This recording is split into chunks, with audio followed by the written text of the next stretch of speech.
But the thing is with the Forest team, I never thought they got a couple of lads that were really outstanding, but I thought they were just a very good team.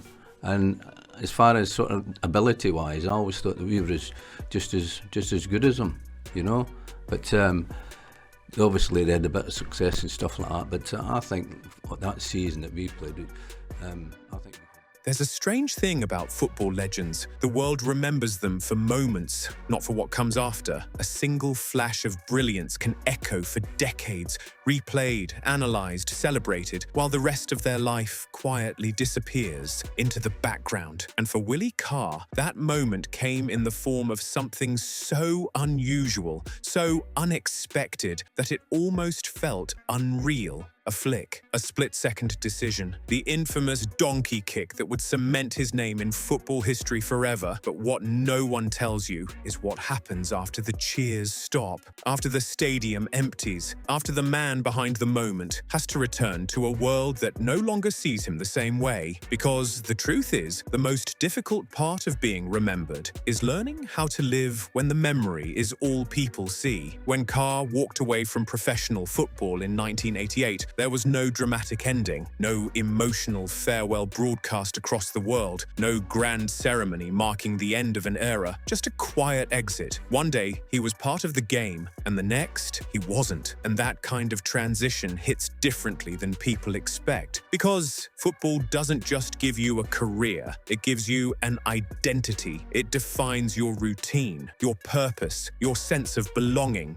And when it's gone, you're left with a question that no one prepares you for. Who are you without the game? For Carr, the answer didn't come overnight. There was no clear path waiting for him, no guarantee that life after football would be easier or even stable. So like many players of his generation, he did something that today feels almost unimaginable for a former professional athlete. He started again, from scratch. Not in front of thousands, but in front of clients. Not in stadiums, but in offices. He entered the engineering industry, a world built not on flair or instinct, but on precision, structure, and consistency. And in that world, reputation had to be rebuilt. Day by day, meeting by meeting, Carr transformed himself into something completely different. A sales representative, a professional navigating conversations, negotiations, expectations, a life that demanded a different kind of performance. There were no highlights here, no applause, just his results. Quiet, steady, consistent results. And yet, no matter how far he moved from football, one thing always followed him. That moment, the donkey kick. It became his introduction, his icebreaker, the story that bridged the gap between his past and present. Imagine walking into a business meeting and realizing the person across from you doesn't just see you as a colleague, but as a piece of football history. It's a strange kind of dual identity. Part of you has moved on, but part of you is frozen in time, and that tension never fully disappears. For decades, Carr lived in that balance, building a new life while carrying the weight of an old one. And to his credit, he did it without chasing attention, without trying to relive the past. He adapted, he evolved, he proved that life after football could be more than just nostalgia. But while his career found stability, something else was quietly developing behind the scenes, something far more serious, something he had been born with. Carr's health was never something that defined his early years, not publicly at least, but from the very beginning there was a hidden reality. He had been born with small kidneys, a condition that, for much of his life, remained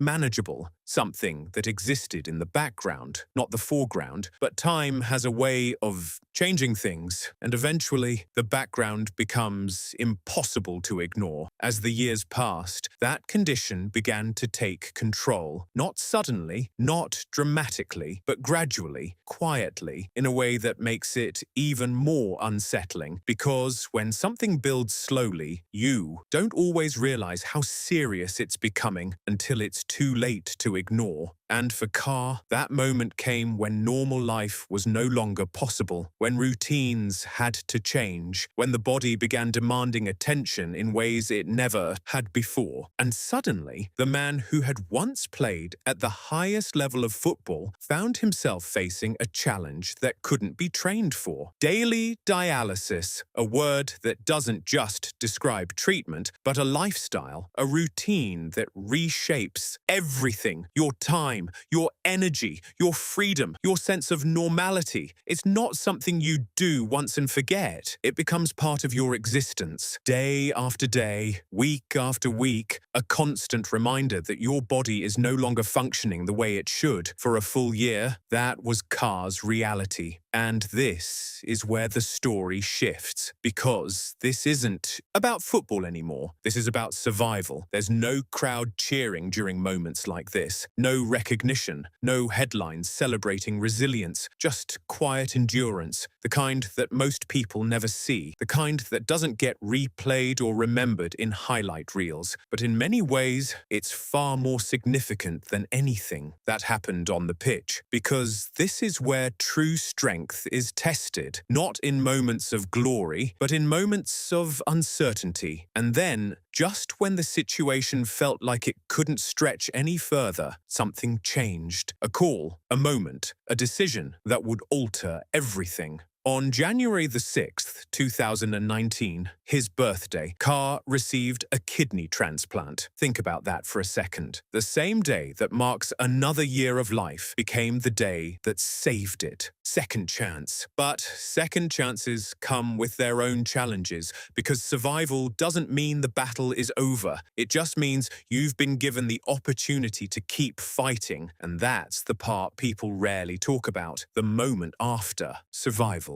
The quiet realization that life doesn't instantly return to normal just because the worst has passed. For Willie Carr, the transplant wasn't the end of the story. It was the beginning of a completely new chapter, one that demanded patience, discipline, and a level of mental strength that went far beyond anything he had experienced during his playing days. Recovery is not a straight line. It's slow, unpredictable, and often frustrating. There are good days that give you hope, and difficult days that remind you how fragile everything really is. For Carr, adjusting to life after the transplant meant relearning routines, managing medication, and constantly monitoring his health. It meant accepting that even though he had been given a second chance, nothing would ever be exactly the same again. And just when it seemed like he had begun to stabilize, life delivered another challenge: skin cancer, another unexpected obstacle, another moment where everything could have spiraled into uncertainty again for someone who had already endured so much. It would have been easy to feel overwhelmed, easy to question why these challenges kept appearing. But Carr didn't respond with frustration. He responded the same way he always had, with quiet resilience, because resilience in its truest form isn't about never falling. It's about refusing to stay down. Through treatment, through recovery, through the emotional weight of facing yet another health issue, Carr remained grounded. He stayed connected with former teammates, kept in touch with the football community, and continued to carry himself with the same humility that had defined his entire life. There was no dramatic public display, no attempt to turn his struggles into attention, just a steady, determined effort to keep moving forward. And eventually, life began to settle again. But this time, it looked very different. Gone were the pressures of a career, the demands of a schedule, the expectations of performance. In their place came something far simpler and perhaps far more meaningful: time. Time to slow down, time to appreciate the things that had always been there but often overlooked, time to reconnect with life beyond work, beyond football, beyond survival. Golf became one of those quiet escapes, not as a competition, not as a pursuit of perfection, but as a way to stay active, to enjoy the outdoors, to embrace the rhythm of a slower life. Carr would joke about hacking around the course, but beneath that humor was something deeper. deeper, a sense of contentment, a recognition that life didn't need to be extraordinary to be fulfilling. Sometimes ordinary is enough, and in many ways, that shift in perspective defines everything about his journey, because when you've faced uncertainty at that level, when you've lived through moments where nothing is guaranteed, your priorities change. Success is no longer measured by achievements or recognition. It's measured by moments, by experiences, by the simple ability to wake up, step outside, and live without fear. Carr found value in those moments. He also remained closely connected to the game that had once defined him. Events organized by the Coventry City Former Players Association became a regular part of his life. Gatherings like Legends Day and Golf Day weren't just social occasions, they were reminders of where he came from, of the friendships built over years of shared experiences, of a time when life revolved around football. And in those moments, the past and present seemed to align. Because while Carr had moved on from the game had never truly moved on from him. Fans still remembered, teammates still respected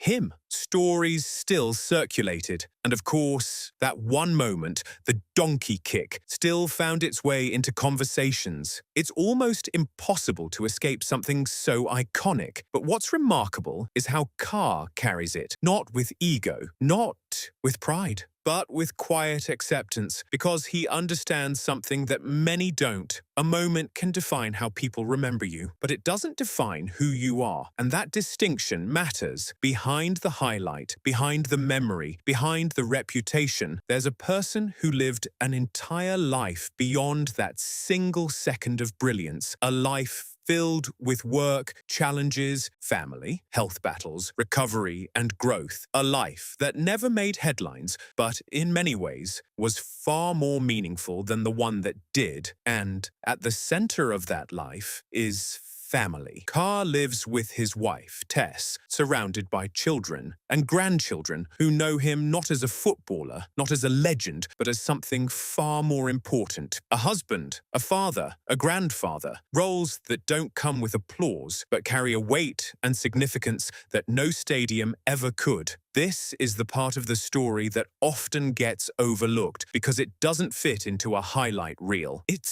doesn't go viral. It doesn't get replayed, but it matters. More than anything else, it matters because when everything else fades, when the career ends, when the recognition slows, when the world moves on, this is what remains. The relationships, the memories, the quiet, everyday moments that build a life. And maybe that's the real legacy of Willie Carr. Not just the brilliance of a single assist, but the strength of everything that came after. Because surviving, adapting, and continuing forward without losing your sense of self, that's a different kind of greatness. One that doesn't need a crowd to be real. One that doesn't need validation to matter. One that exists quietly, steadily, and powerfully, long after the game is over.